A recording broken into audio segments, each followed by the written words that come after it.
Glória a Deus. Aqui em Hebreus, capítulo 2:6 diz assim: pelo contrário, em alguma parte as Escrituras Sagradas, alguém afirma que é um simples ser humano, ó Deus, para que penses nele, que é o ser mortal, para que te preocupes com ele. Tu o colocaste por um pouco tempo em posição inferior à dos anjos. Tu lhes deste a glória e a honra de um rei. E puseste todas as coisas debaixo do domínio dele. Quando diz que Deus pôs todas as coisas debaixo do domínio dele, isso quer dizer que nada ficou de fora. Porém, não vemos o ser humano governando hoje todas as coisas. Mas nós vemos Jesus fazendo isso. Por um pouco de tempo, ele ficou colocado em posição inferior à dos anjos, igual o homem, para que pela graça de Deus, ele morresse por todas as pessoas. Agora nós o vemos coroado de glória e de honra, por causa da morte que ele sofreu. Pois Deus, que cria e sustenta todas as coisas, fez o que era apropriado e tornou Jesus perfeito por meio do sofrimento. Deus fez isto a fim de que muitos, isto é, os seus filhos, tomassem parte na glória de Jesus, pois é Jesus quem os guia para a salvação. A Bíblia diz que Deus criou todos os animais segundo as suas espécies, as plantas segundo as suas espécies, e ele diz que haja semente, e cada espécie multiplique segundo a sua espécie, cada animal também, ele se multiplique segundo a sua espécie. Mas Deus, quando ele criou todas, o céu e a terra e todas as coisas, aí Deus fez uma reunião e falou assim: façamos o homem conforme a nossa imagem, conforme a nossa semelhança. E Deus, querido, ele pegou o homem e fez o homem, não o criou, fez o homem. Pegou o barro, os elementos da terra, fez um corpo. E a Bíblia fala, querido, que foi feito um corpo segundo a espécie, a aparência, a espécie de Deus. Porque Deus, para poder fazer o homem a sua espécie, ele soprou nas narinas dele, ele deu fôlego de vida. Então o que Deus colocou dentro do homem? A vida dele, a semente dele, a espécie dele foi colocado no homem. E através desse sopro, querido, o homem, ele começou a se tornar alma vivente. O homem é um espírito, porque Deus soprou nas narinas dele. Se Deus não tivesse soprado nas narinas do homem, ele iria levantar o homem ia ser como qualquer objeto, ele ia ser como um objeto, uma pedra, um pedaço de barro, né, um boneco de barro. Se Deus soltasse o homem ia cair, certamente ia desmanchar, ia quebrar, né, não sei, mas não tinha vida. Mas quando Deus soprou sobre o homem começou a ter vida, e ele se tornou alma vivente. Mas o homem, querido, a Bíblia diz, nessa passagem que eu li aqui, que Deus o fez por um pouco de tempo menor do que os anjos. Menor do que os anjos, querido. Por quê? Porque nós não somos Deus, porque não temos os atributos de Deus, mas nós temos a semente, a vida de Deus habita em nós. O homem foi criado com um propósito de Deus fazer uma família, filhos, herdeiros. O homem foi criado para ter vida eterna. Quando o homem, querido, vivia sem pecado, puro, ele tinha comunhão com Deus. Então a vida dele tinha intimidade com Deus. E o homem, querido, ele também recebeu o poder para poder governar. E ele recebeu o poder para multiplicar. Cada um que nós damos à luz, geramos, nós geramos ele, querido, aquela pessoa nasce com a semente de Deus também. É Adão, filho de Deus. Quando ele gera uma pessoa parecida com Deus, uma alma vivente. Porém, querido, depois que Adão pecou, Adão se tornou pecador. Eu quero que você pense comigo. Filho de peixe é peixinho. Filho de macaco é macaquinho. Filho de homem é homem. Filho de Deus é Deus. Qual que é o problema aqui? Quando o homem, antes dele pecar, para que ele tivesse a natureza de Deus, ele recebeu poder, autoridade. Salmo 115, versículo 16 diz assim: o céu é do Senhor Deus, mas a terra ele deu aos filhos dos homens. E o Senhor Deus falou assim, sujeitai, é para sujeitar todas as coisas, a terra, dominai sobre elas. Então Deus deu o poder para o homem ser, querido, segundo a espécie dele. Então Deus não falou assim, deixa as coisas rolar, empurra com a barriga que tudo vai dar certo, entrega na mão de Deus. Ele não falou isso em lugar nenhum, querido. Deus, querido, quando Ele manda fazer isso aqui, é porque nós estamos fazendo o que não é para fazer. Mas o Senhor Deus disse, querido, que nós temos o poder de transformar aquilo que Ele criou. Nós podemos, querido, transformar o caos em bênção. Nós podemos transformar, querido, a lavoura, nós podemos transformar, querido, todas as coisas, nós podemos dominar. O que Deus estava dizendo é o seguinte: se alguma coisa não estiver muito bem, não estiver dando certo, vai lá, transforma ela. E Deus nos deu esse poder, porque nós somos, querido, semente de Deus, nós somos segundo a natureza de Deus. Porém, o homem pecou.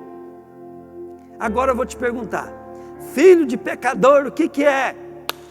Pecadorzinho. Pecador. Toda alma, querido, que pecar, essa morrerá. E a Bíblia diz que todos pecaram e todos estão destituídos da glória de Deus. O homem, querido, quando ele obedeceu Satanás, o que aconteceu? Ele se separou de Deus. E aí, querido, a semente de Deus, querido, ela permanece no homem por um pouco de tempo. Os dias do homem são curtos. Os dias do homem, querido, são rápidos. E nós, querido, temos que aproveitar esse momento. Por quê? Porque esse pouco de tempo que nós temos aqui na terra, nós decidimos, né, se nós vamos querer voltar a ser filho de Deus, ou nós vamos ser condenados. Porque o mundo já está condenado. Jesus falou, eu não vim condenar o mundo, mas eu vim salvar. Por que que ele não veio condenar? Porque ninguém pode condenar aquilo que já está condenado. A vida aqui na terra já era, querido, já era. Nós temos pouco de tempo só para decidir aonde nós vamos morar e com quem nós vamos morar. Quando o homem, querido, ele obedeceu a Satanás, comendo da árvore do conhecimento do bem e do mal, ele começou a andar pelo seu próprio entendimento, aí o homem passou a ser independente e obedecendo, querido, a voz das circunstâncias do mundo. E aí o homem morreu espiritualmente. Essa parte do homem aqui, ela está morta. Morto, querido, é aquele que não reage, é aquele que não fala, é aquele que não manda.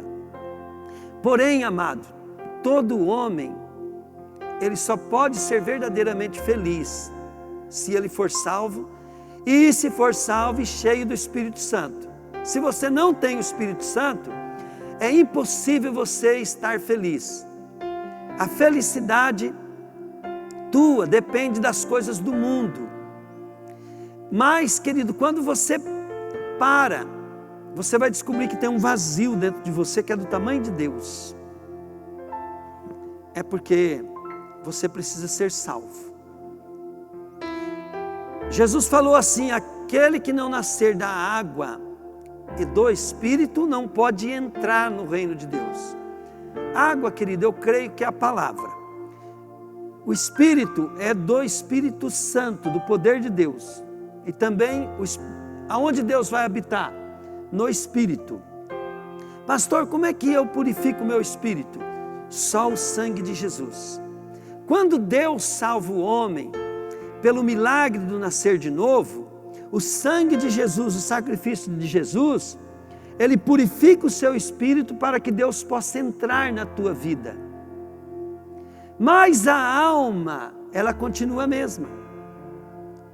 Deixa eu te falar quem que é essa alma aqui. Essa alma, quando ela nasceu, quando você nasceu, a alma ela é criada pelo meio. Diz os psicólogos que nós somos a média das 5 pessoas que nós mais convivemos. Mas não é só isso, a coisa é mais profunda. Eu não sei se você lembra que quando você nasceu sorrindo ou chorando. E quando você foi crescendo, você não teve problema de birra, desobediência com pai e com mãe, né? Você foi uma pessoa excepcional, né? Não teve inveja, nem ciúme, não teve disputa. Então, amado, olha bem, o que a natureza humana forma na alma? Inveja, ciúme, competição. Aí vem a rejeição, o orgulho, a vaidade, o sonho. Para poder resolver o problema da rejeição, você quer conquistar, você quer ter dinheiro, ter isso, ter aquilo. E tua alma, querido, desde pequena ela reage às coisas do mundo. E aí você formou uma natureza humana com os valores e os princípios do mundo. E se você foi bem educado, estudou bastante, então tua alma tem muita coisa boa. Mas a motivação que você estudou, trabalhou, foi atrás do prejuízo, né? Ela pode ter vindo, querido, das circunstâncias que você viveu desde a tua infância. Os traumas, tudo formou tua alma. Então agora a tua alma é forte. A tua alma é valente, é preparada, é treinada para obedecer, querido, às necessidades do teu corpo. Comida, roupa, sexo, né? Rejeição. Por que nós não gostamos de ser feio? Porque é rejeitado. A feiura pode até nos proteger, mas a gente não quer ser feio. Porque nós não queremos ser rejeitado. Então, e quem que não gosta de ser feio? O corpo. O corpo, querido. A Bíblia diz que quem quiser agradar a Deus tem que sacrificar o corpo, a carne. A alma, querido, é a nossa verdadeira pessoa. A razão de você precisar agora ler a palavra, ir na igreja, parar de escutar música do mundo, parar de ouvir coisa do mundo, se dedicar a Deus, mesmo sem querer. Às vezes você quer assistir um filme bom, mas aquele filme, querido, não te faz bem. Ele vai alimentar coisas que podiam estar até esquecidas na tua alma. Às vezes nós assistimos um filme bacana de super-herói, mas todo filme de super-herói, ele tem uma montagem de vingança. E essa vingança não é de Deus, não. Mas aí, querido, aquilo fica alojado, você se alimentou tua alma de uma coisa demoníaca, de uma coisa mundana, passageira.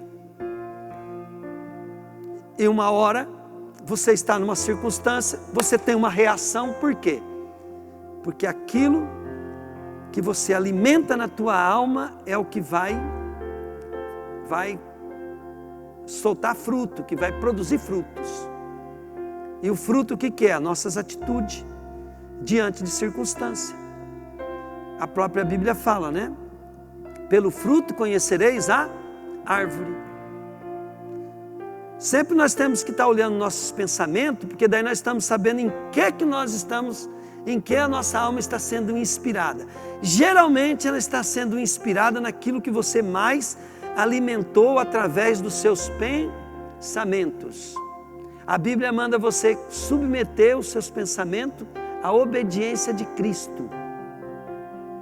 Entende? A guerra está aqui, ó. Já diziam no passado, cabeça vazia, oficina do diabo.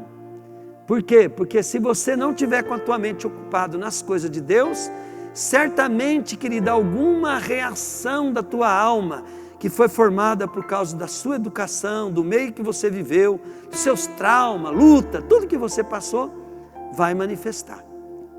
Espero que você entendeu mais um pouco sobre a alma, né? A alma é aquilo que nós devemos nos concentrar. E nós devemos buscar alimentar nossa alma com as coisas do Espírito.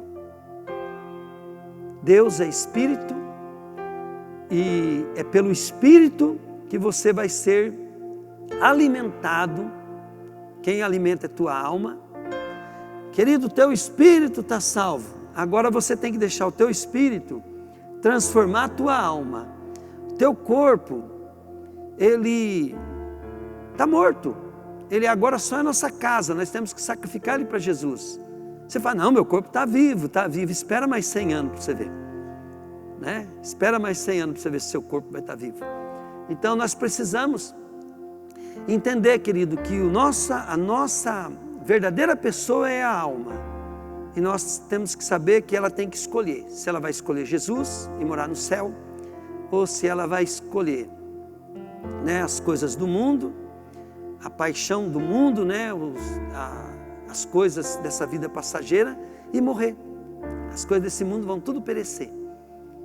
Não pereça, querido, com as coisas que você quer dessa vida, mas use ela para ganhar riqueza verdadeira no céu. Deus, eu quero que o Senhor abençoe, Pai, essa pessoa que me ouviu e que a partir de hoje, Pai, ela possa estar ciente, Deus, e sempre pensando, Pai, no que ela está pensando e deixando, Deus, os pensamentos fazer ela ter decisão, para que essa pessoa, Senhor, tenha, Senhor, certeza da vida eterna e possa estar esperando, Deus, o dia da tua volta com entusiasmo, como eu acabei de ler na tua palavra agora. Em nome de Jesus. Amém. Glória a Deus.